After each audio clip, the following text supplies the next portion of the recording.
All right, we about to get started. We ain't gonna wait for everybody. We just gonna get going.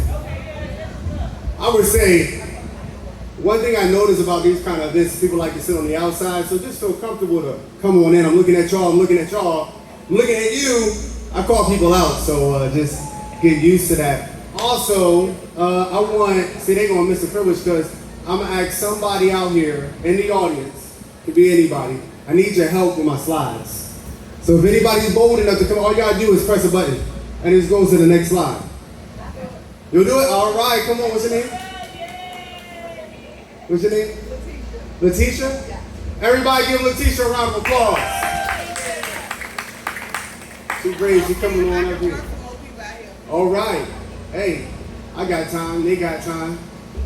Now, okay, so all you gotta do is literally press next.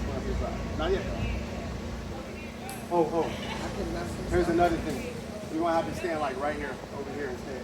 Because the presentation, I don't like it right here. Or, actually, you know what? You can decide. There we go.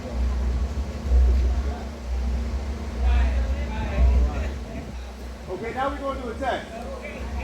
All right, so we're going to do a test with this presentation. How many people can read the words on that screen? Raise your hand. What does it say to you?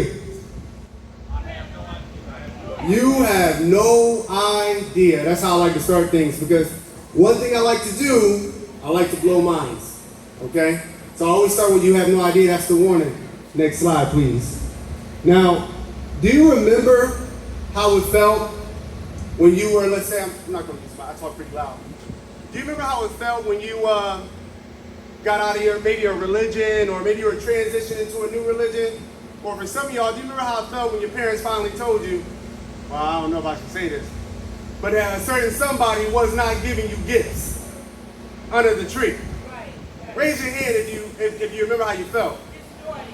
You might have felt destroyed, because when a belief that you have, that you hold dear to you, when somebody challenges that, you're going to feel a little something. Yeah. I'm here to tell you, that's what I'm here to do. I'm going to challenge you.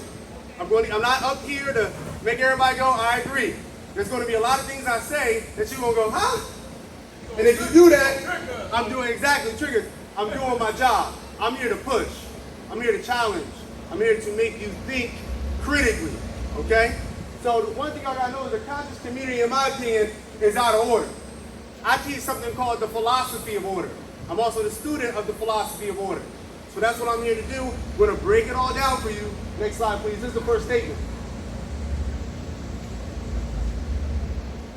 That's all right. Oh, there you go. You can barely see it, but what it says is civilization is a net evil. Civilization is evil. I want you to sit with that. What does civilization mean to you? Raise your hand. What do you think civilization is? We got to define terms. Yes, brother. Organization. Civil. What did you say? The way of living. The way of living. Civil lies. Civil lies. I like the breakdown. A civilization, from the perspective of, let's say, an anthropologist or a historian, is any society that is centered around agriculture and government. Centralized government, agriculture. I want you to think of those two things. It's always important to define terms. We can sit up here and say things, if we don't all agree on the terms, ain't no point in talking. When I say civilization, that's what I'm talking about. When most people say civilization, they're talking about society. I'm not just talking about society, I'm talking about a society that has agriculture and centralized government. Very important to understand that.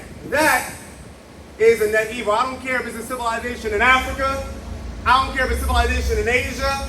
I don't care if it's civilization in the Americas. I don't care if it's in outer space, inner space, my space. It really don't matter to me. Civilization is a net evil. Moving on. Okay, we got some shades so y'all can see a little better right now. All right. So the first thing we got to do is we got to prove that spirits are real. How many people here believe that spirits are real? Raise your hand. Now, what is a spirit? Somebody tell me, what's a spirit? Don't be shy. What is a spirit?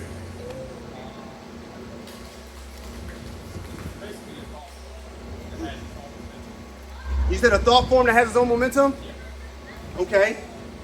Come on, be brave. I'm gonna do this the whole time, y'all. An energy, a vibration. Another one more.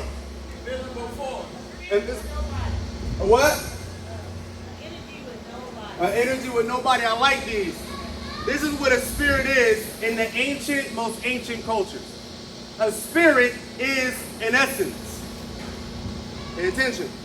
An essence is a collection of attributes that make something what it is. Let me say that again. A spirit is an essence. An essence is a collection of attributes that make something what it is. The spirit of a river, the spirit of a mountain, your spirit. You hear people say school spirit. That's what you're instinctively talking about when you say a spirit. It's that thing that makes you you no matter what. It doesn't matter if you were 5 years old, if you was 55, if you was 160. There's a consistent attributes that make you what you are. It can't be your memories, because your memories change. It can't be your body. Your body's different. You know, physically, I mean, your atoms literally circle outside of your body like every 7 years or something like that, right? So it can't be any of these physical things. It's something that transcends. We're talking about metaphysics. We're talking about things that transcend the physical. Next slide, please. So we got to go into the definition of a matrix. Somebody tell me y'all know how this is going to go. Tell me what a matrix is. Huh? Woo! Who told you to do that, man? Don't spoil stuff for everybody. Yes, it's actually a woman. I don't got to go further than that. A matrix is a medium or structure in which you develop it. So a lot of people, when they hear a matrix, they think of Neo, which is cool. But a computer simulation is one kind of matrix. Everything has a matrix. Matrix comes from word mater. Mater means womb. Okay, so literally, if something exists, it means it came from a womb. It means it came from a divine feminine. There is nothing that can exist in this world without a womb, without a matrix, a medium or structure in which you develop it. Next slide, please. Yeah, I don't know if I want to walk with the mic because I'm the type to trip. I'm the type like to fall over and everybody gonna laugh. Look, y'all laugh at the idea. Next one, please. I already went ahead and did that one. All right, you can barely see it, but I want y'all, if you gotta move up, it's fine. I want y'all to try to look to see what that is. Somebody tell me what you think that is on the screen. Oh, man, huh? So, see it louder or what? A dog, I like that. Huh? A jackal, I like that. More. A wolf, I like these. So when I show people this image, most people say a wolf, a coyote, a jackal, yes sir? A dog, they say all these things. The interesting thing is, this creature is not related to a canine. It's not related to a dog. It's not related to a coyote, any of those things. This creature is called, next slide please. Next one please, I already went ahead and did that. It's a thylacine. A thylacine. It's called a Tasmanian wolf. They were in Australia. Now, these creatures are not actually related to dogs, but they look like them. They move like them. They sound like them. Their bone structure is like them. Everything about them screams dog, but their cousin is a kangaroo, genetically. They're marsupial. They carry babies in their pouch. Unfortunately, they wiped them all out in the late 80s, I want to say, but people still see sightings of them. They're called a thylacine. Now, this is interesting, because the reason why you looked at that and you said, nah, that's a wolf, is because it has a collection of attributes that you would associate with a wolf. You understand? So it has a spirit of a, who said it? It has a spirit of a wolf. That's super important to understand. What that means is this. Right now, you can get rid of every single wolf on the planet. But there is something mysterious that we went over already that's going to cause a wolf to come back into being. What do y'all think that is? The what? Not just the spirit, yes, but there's something the spirit comes out of. A what? A womb. So there is a womb. What is the womb? They call this, by the way, convergent evolution. Can everybody say convergent evolution? Convergent evolution is what they found out in biology. They told us all in biology class for two things to look alike, they got to share the same, DNA. That's not true. I mean, that helps, certainly. Like some of y'all probably like your parents because you share the same DNA. But if two things have the same niche or the same role within an environment, they will evolve to look the same. Hyenas are not dogs and canines. They're not related to dogs or canines either. But they developed in a similar niche or the same matrix, which caused the same attributes to develop. Again, that means you can get rid of every single wolf on the planet, every dog, every coyote, every canine, but because that matrix exists, it will be reborn. It could be another planet. It don't matter. If that matrix exists out there, it'll be reborn. The reason why this is significant, to me, this proves that a spirit is real. And it's because if you have the matrix and the spirit, the attributes will come into being, and that precedes the genetic. Get what I'm saying? It doesn't matter if an organism does not have the genes of a wolf. It does not matter. If it comes from the same matrix, then it will create a wolf. Meaning, the spirit precedes the physical. Remember that. The spirit precedes the physical. Next slide, please. All right, so I just said all that. I went ahead of myself. Next one, please. I said that too. Next one, please. Sometimes I get ahead of myself. All right, so I'm gonna ask y'all a question. So during this show, okay, I'm gonna say a lot of things like this. We're gonna be diving really deep. So I'm gonna just ask, are you with me? All I need you to say is, I'm with you. That doesn't mean you agree, but that means you understand. It's gonna be my check for understanding. Are you with me? Oh, that was weak. Jeez. Are you with me? I'm with you. Are you with me? I'm with you. All right, I like it. I like it. Let's move on to the next one. So all gods are spirits, but not all spirits are gods. What makes a spirit a god? Now this is like a little touchy topic. When we talk about gods and spirits, we like to use the word God all the time. Nobody defines it. Nobody tells you what it means. Nobody tells you what your ancient ancestors meant when they said God. People also take their own religion and they throw it onto everybody's perception of God. When somebody asks me, do you believe in God? I used to say, which one? Which one are you talking about? I don't know which one you're talking about. Just because you use the word G-O-D does not mean that we're talking about the same thing. So we had to define these terms. Next slide, please. So all gods are spirits, but not all spirits are gods. So what makes a spirit a god is when those collection of attributes, when that thing, that spirit, that essence grows to a certain level of influence, we recategorize it. God in ancient, don't think about just religion, in ancient times, from hunter-gatherers to civilizations to now, it is about a certain level of influence. So when a spirit has a certain level of influence, we don't call it a spirit no more. We say that is a god. That's what we do. We say that something is the god of air, the god of thunder, the god of the forest, the god of the earth, the god of the universe. We are saying that this spirit has a certain level of influence that is above all the other spirits within that domain. So now it is therefore a god. So it is a category. Next, please. So there's two types of gods, okay? Pre-civilizational gods, post-civilizational gods. They do not require the same thing. So pre-civilizational gods would be like the spirit of a snake, the spirit of the forest, the spirit of the ocean. These gods, they do not need you to worship them. That's why the further you go back, the less people worship these gods, even though they're calling them gods. All these beings require is representation. So the spirit of a snake, what do you think it needs in order to keep existing? Not just its matrix, but what else? Somebody tell me. So what does the god of a snake or the spirit of a snake need to keep existing within its matrix? Clothes. It's not our attention, but that, man, have you saw some of my stuff before, man? You know? Okay, I like it. So what it needs is representation, manifestation.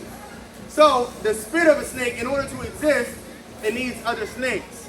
So you cannot kill a god by stabbing it. It's not going to do nothing. They're beyond a physical entity. But they do have manifestations here on earth. So if you get rid of his manifestations for the time being until it resurrects through his matrix or his mother, then it cannot exist. So all a pre-civilizational God needs is representation, manifestation. That's right. But a post-civilizational God, right? A post-civilizational God, they need something different. They need, say what you said before. Attention. They need worship. They need praise. Why? Why? Because that deity cannot exist without your acknowledgement. You know what I'm saying? So Zeus, for example, would be a post-civilizational god. The way gods used to fight was they used to put one nation against another nation. Why? Somebody tell me. You know, I'm going to ask y'all questions the entire time. Why would a god, instead of fighting the god hand to hand, why would a god send one nation to another nation to kill the god?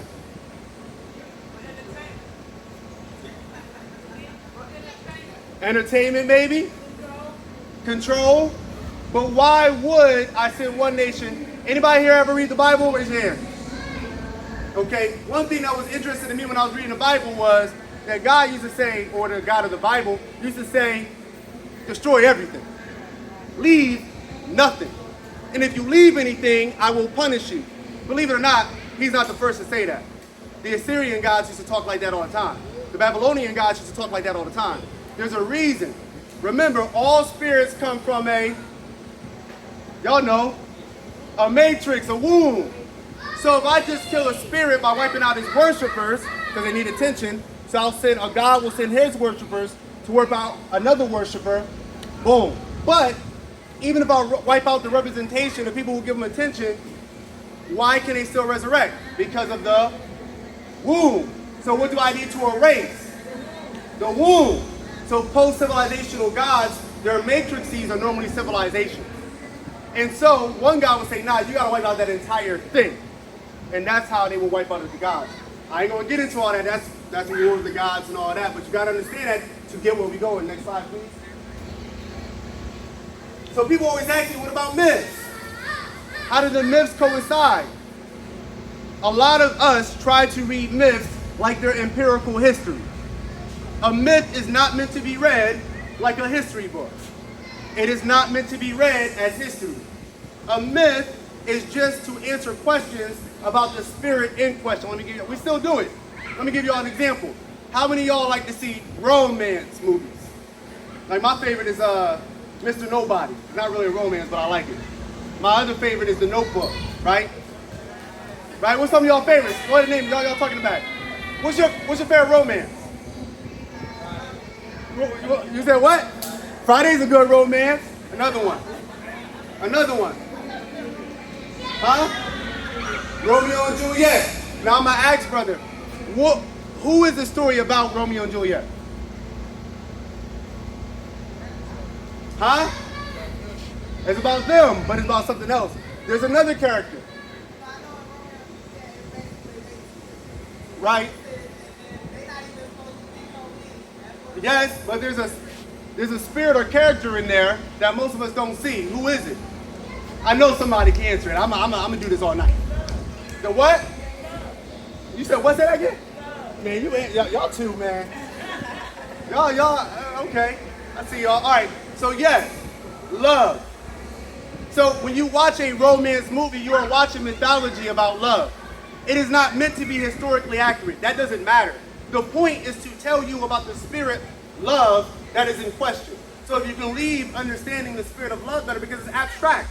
I can't touch love. I can't go to you and say, look, here's what love looks like. So instead I tell you a story so you can see the hyper reality in the story that exists in all of our lives that love manifests through. You understand what I'm saying? Are y'all with me? Are y'all with me? All right, I gotta ask. So that's what a myth about. Next slide, please. So you can't fix a problem unless you understand the spirit. How many revolutionaries I got in here? Okay, we got some revolutionaries. I'm gonna tell y'all why most revolutions do not work. They don't. Even when they work, I'm gonna tell you what happens. Even when they normally work, the person who comes into power ends up doing the same thing that the oppressor was doing. If you study history, I mean, it happens all the time. There's a reason for that, though. How many of y'all watched Game of Thrones? Y'all watched it. I had to stop watching it. They killed one of my characters. I was like, man, I'm done. I'm done. I was so angry. I never had a show make me that mad before. It was the giant against the prince. Man, I was so angry. But I bring up Game of Thrones because it's a throne there, okay? A tyrant, revolutionaries always want to take down the tyrant. But this is what happens when you're not spiritual enough to understand reality. If I kill the tyrant, who is going to take his place? Huh? Another tyrant. Often when you kill the tyrant, sometimes the person who killed the tyrant becomes a tyrant. The question is why? The tyrant is not the person. The person is a manifestation of the spirit of a tyrant. And there's a matrix. So even if you kill that tyrant and that representation of that spirit, there's a matrix that it will be resurrected through. Does anybody know what the matrix is of a tyrant? Huh? Powers quos. Corrupted powers quos. That's not true power, but corrupted power. Huh? Quos. There's a physical one. Ego, but there's a physical one I'm talking about. I brought up a show because of this. I actually giving y'all a hint when I brought that up. The kingdom, super close. What's it? The what? The throne. Yo, you said it, my bad. Not like she said it, my bad. I got you. I'll listen out for you next time. Yes, it is the throne. The throne is the matrix that gives birth to the tyrant. So you cannot get rid of the tyrant, unfortunately, if you're always going to have a king ruling you. And you believe that you're meant to be governed. If you think that a monarch is meant to tell you what to do, then you are eventually going to run into the tyrant. Because that is the matrix that gives birth to that spirit. It can be this generation or the next. So the reason why this is important is because, what did I say? I said civilization is what? Anybody remember what I said at the beginning? Civilization is what? Yeah, I said it was evil. Now, when I talk about, most people say, well, civilization is evil, just go and destroy it. No, there's a spirit behind it. So it can blow up. I mean, civilization has fallen many times. It always comes back because there's a matrix. Go into the next one. Oh, okay. Next slide, please. I already asked them. They with me. Y'all with me, right? Yeah. All right, okay. Now, I'm going to ask y'all the next thing. We're going to cover something called the Bible spell. Oh, man. About to get crazy. What's a spell? What is a spell? You can't answer. He's doing the whole presentation. What is a spell? Okay, so when we think of a spell, me personally, I think of the movie Hocus Pocus. All right, I grew up watching that, right? I think of Bibbidi Bobbidi Boo, stuff like that. There's two actual spells out there.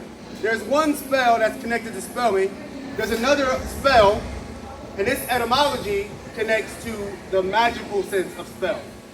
It's very important to make those distinguishments, okay? A spell, the reason why I like etymology, by the way, because definitions change, etymology don't. You know, the definition of a man changed, I don't know if y'all know that. But these things change. The etymology don't change. So the etymology of the word spell comes from Old English. It actually meant story, to tell a tale. Sit down for a spell, right? Gospel meant what's the good story? What's the good news? What's the good narrative? Spell is a story. So if you have a story running in the subconscious of your mind, it will dictate your reality and your perception of things. And then you are therefore under a spell. Okay? I like the Bible spell. It's my favorite one to talk about. Because even people who think they're outside of the Bible spell are under the Bible spell. So I love to talk about it. Okay? Next slide, please. Now, the Bible spell is very tricky. If I ask somebody, where does Adam and Eve come from? They're going to tell me Adam and Eve is a story that comes from the Bible. That's not true, though. That's not true. The story of Adam and Eve is way before the Bible. Actually, all the stories in there are way before the Bible. Actually, the Bible is not univocal. Everybody say univocal? Univocal. So univocal means that there's one voice. So all of us believe when you're reading the Bible, it's all coming from one voice, one author, one opinion. That's not the case. As somebody who studied religion and was amazed, I'm telling you, it ain't it. What happened is you had a library, Biblos. You have a cultural library. You got poems in there. You got history in there. You got propaganda in there. Right? You got lineage. You got all kinds of things in the Bible. And they were actually separated by hundreds of years. Some of them were separated by thousands of years. By the way, there was no book when they were being written. There was no such thing as a book. These people were scribes. They used to carry around rolls, put them in jars to preserve them from long times. There was no books. They used to edit them, cross things out, put things in. I don't like that no more. I'm talking about over 1,000 years here. I'm not talking about 100 years ago, 50 years ago. 1,000 years ago, they found evidence that they were already changing things. They didn't like what something says. They, I don't like it. It says the God's there. It says the Most High here and Yahweh. We're going to have to change that. So the Bible is not univocal. It doesn't speak for, so I'm telling you this because I'm going to be using the Bible today to explain things to you. Okay? And if you're going to look at it through the lens of, well, that doesn't meet up with this, that, and third, that is the Bible spell. All right? Moving on. So anyway, it's the story that is all one voice, just to sum it up for you. All right, so, yeah, I just said that. Move on, please. I'm always getting ahead of myself. So I don't have a religion. I'm going to tell you that straight up, okay? I don't have a religion, but I walk with all religion. But I'm married to the mission, and my mission is married to the truth. That's how I try to explain it to people. Meaning, I'm not here to disrespect you. If you are in a religion, I actually have a lot of respect for your religion. I study it all the time. But right now, I'm here to deliver truth. I'm not here to tippy-toe around what's happening. You understand? Moving on, next slide, please. So if I don't have a religion, then why am I using the Bible to make the points I'm going to be making today? Okay? Now, I could make my points using, anybody ever read Greek mythology?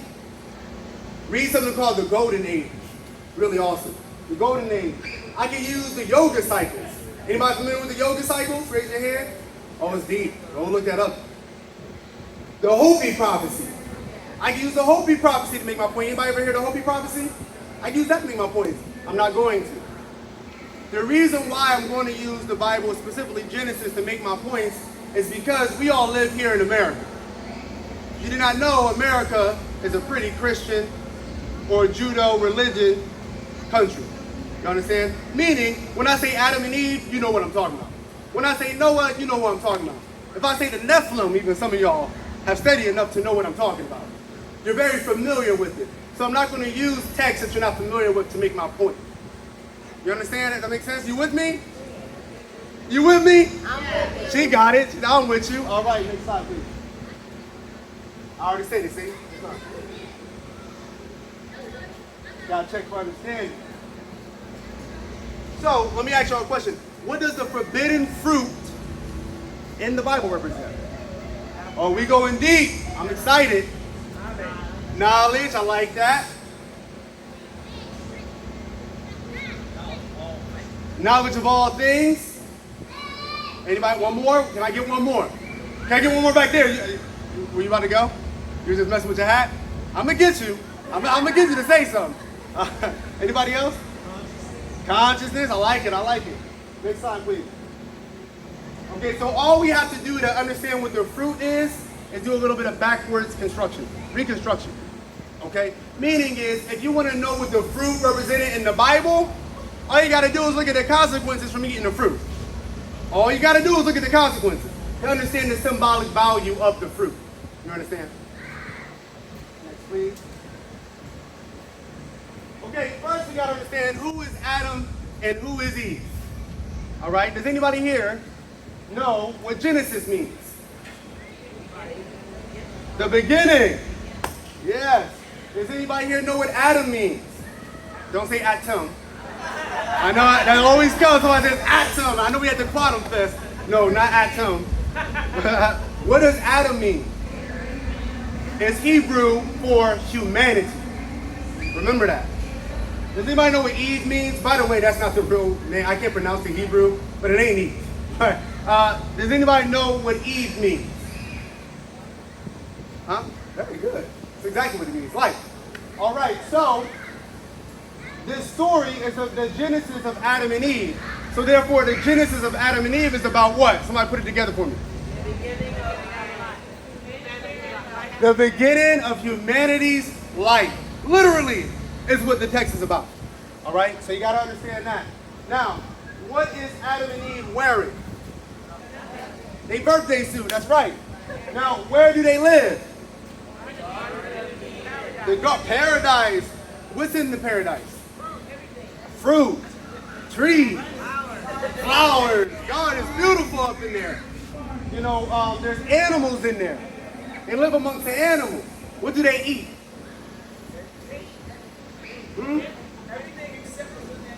They eat they can have all the fruit, all the food in there except for the forbidden fruit.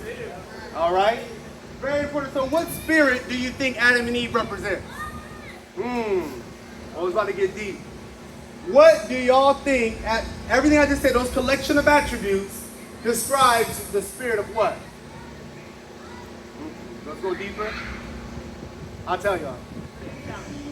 Hunter-gatherers, or I should say, foragers. Because not all hunter-gatherers hunt, so it's a weird term. Some hunter-gatherers fish, some hunter-gatherers just get vegetables and fruit, some hunter-gatherers just hunt, like so. So I'll say foragers. Foragers are what? They're known to be naked. They were for sure naked. Foragers are what? One with nature. They live in harmony with the land. I don't know how much y'all know about them, but they're pretty interesting. They also eat whatever they can find. That's why they call it foraging. They don't run out of food. Very important to remember. Moving on. Next slide, please. All right. So a lot of y'all were lied to about hunter-gatherers. So I'm here to dispel some things. In school, you were told that hunter-gatherers were dumb, that they were scared, struggling to survive. That's weird, because it's one of the oldest, if not the oldest lifestyle. Hunter-gatherers are very healthy. The ones here today who are living like a shadow of hunter-gatherer, they can't really live in it in full swing because of all the industrial civilizations, the agricultural societies taking away from the lands, the cows pooping in their water source, you know, things like that. But they're very healthy. They did a study on hunter-gatherers and found out that they're about 5 times more healthy than the average person. That shouldn't be a shock, y'all, because we're not that healthy. All right. Human technology. They told y'all that hunter-gatherers had no technology. That's not true. That's false. Hunter-gatherers used to perform brain surgery. Sounds crazy, right? Anybody can look this up. They used to cut open the brain. If there was something wrong with the brain, they used to solve it, put it back on, wrap it up, we good to go. Yeah, they had a lot of medicinal knowledge. They knew what plants numbed what plants soothed what. Okay, they knew how to create instruments. They also used to do amputations.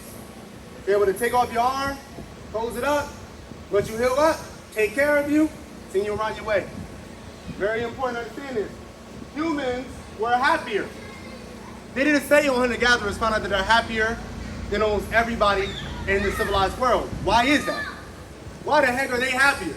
That's what we always wonder, because we associate material with happiness. So we look at hunter-gatherers, they should be sad and miserable. Meanwhile, they living it up. Maybe because they're not working 9 to 5, I don't know. So humans were living much better at that point is the thing I'm trying to get across for y'all. If you talk to them now, to them, they're living in paradise. They try to get hunter-gatherers, they take them over to civilization, and they get so confused. There's this one story, the hunter-gatherers came to live with this rich man. Got a lot of money, but he worked all the time.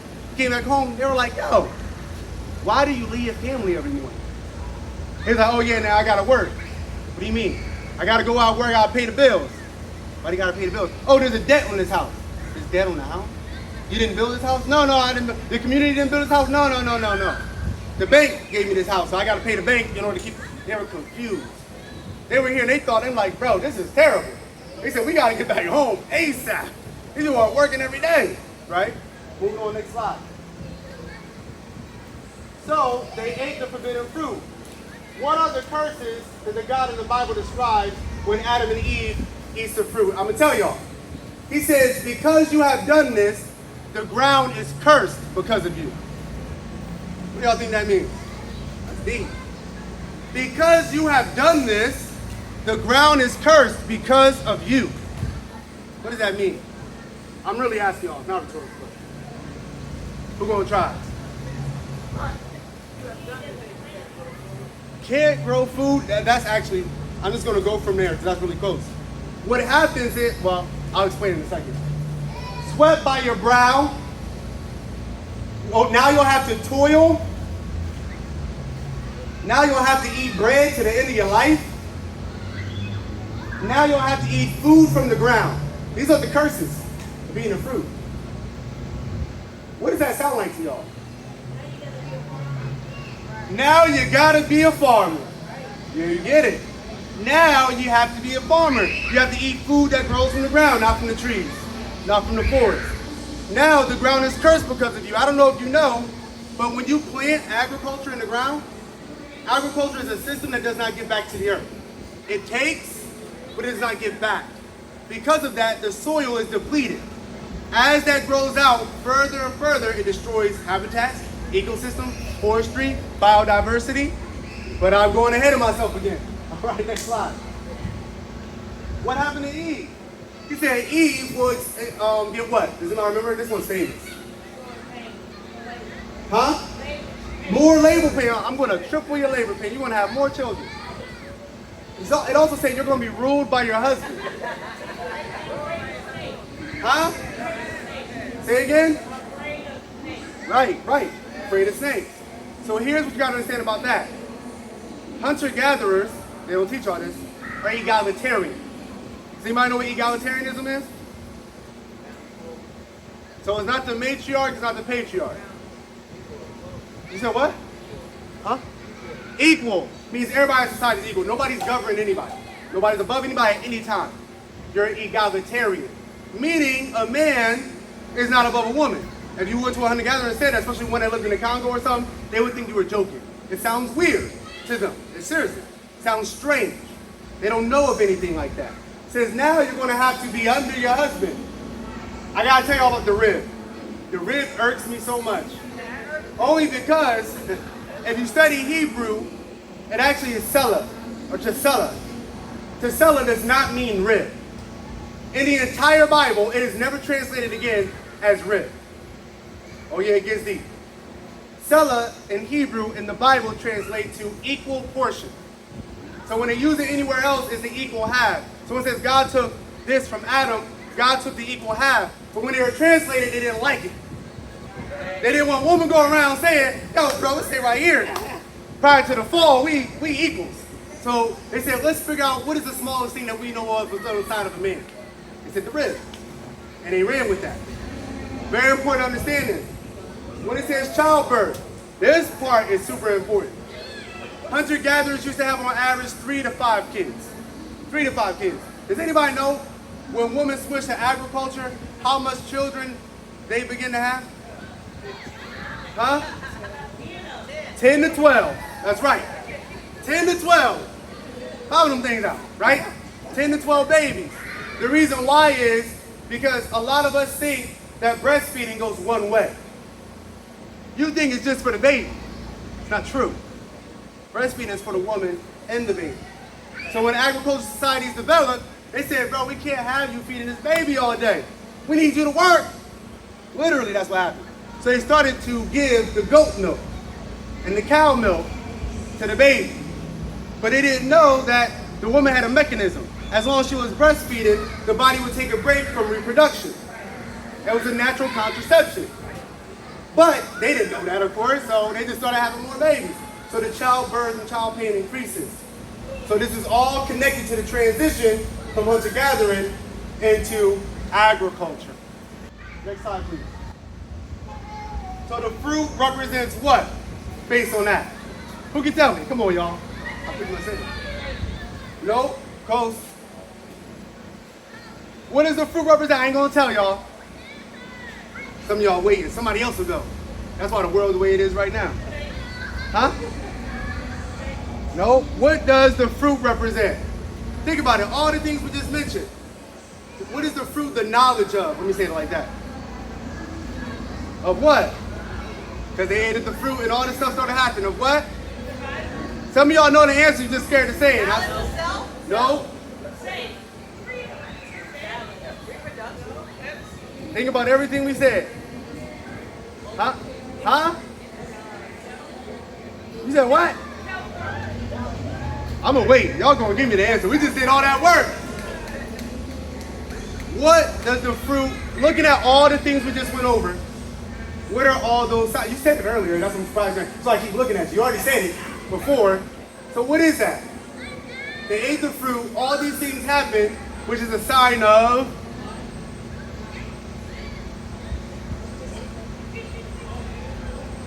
I'm serious, I ain't giving y'all the answer, I don't care. You said what? Huh? No, not reproduction. I'll say this. Adam had his list of things that God cursed him with. What were those things? Sweating the ground, cursed land, depletion of the soil, eat, bird chop. What are all these a sign of? Who said it? Again, that's what I'm talking about. Agriculture. The fruit represented agriculture. But because most humans assume that agriculture is a natural part of human life, when you read it, you're never going to get that from reading the text. Because you're reading it through your perspective instead of the perspective of the author who was writing it. So remember, the people who are writing these or telling these stories orally, they weren't agriculturalists. I don't know if y'all know that, they were herders. Herders and agriculturalists had a lot of beef. Big beef. We're going to get into that. Next slide, please. Next slide, please. Let's press it one more time. All right, yep. So remember this. When you curse the soil, you grow the plant, it depletes the soil. What do you have to do if your soil is being depleted? Well, you should fertilize it. That's not what most people do. What do?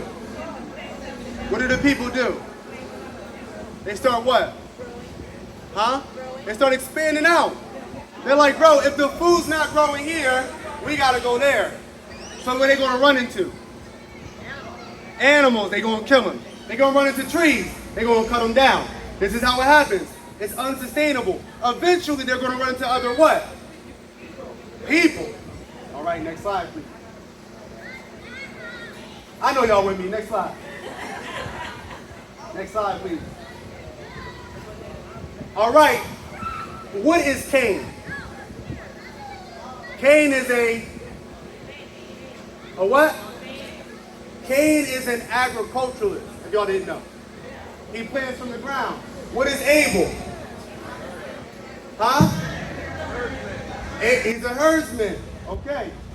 So what's happening? Cain kills who? The agriculturalists went around killing the herders because they were moving into their lands.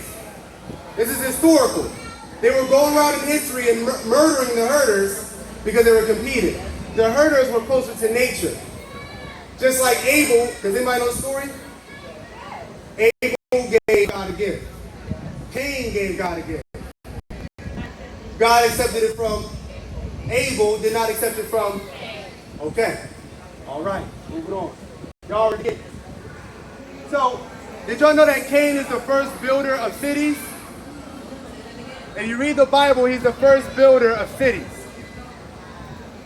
He built the first city. The reason why this is important is because agriculture leads to city building. You understand? So this whole story is about the transition from foragers to agriculturalists to urbanized society. Next slide, please. Next slide, please. Next slide, please. We gotta go a little faster. We can skip that. All right, so Genesis is the story. Keep this in mind. Genesis is the beginning of humanity's life. It is the story of how the gods, by the way, in the Bible, is Eloheem. My name, Eloheem. It's Eloheem. Eloheem is plural for what? The gods. So the gods keep coming to humanity through entire Genesis. I've got time to cover it all. But they go through Genesis and they tell them, yo, stop building a civilization or we might have to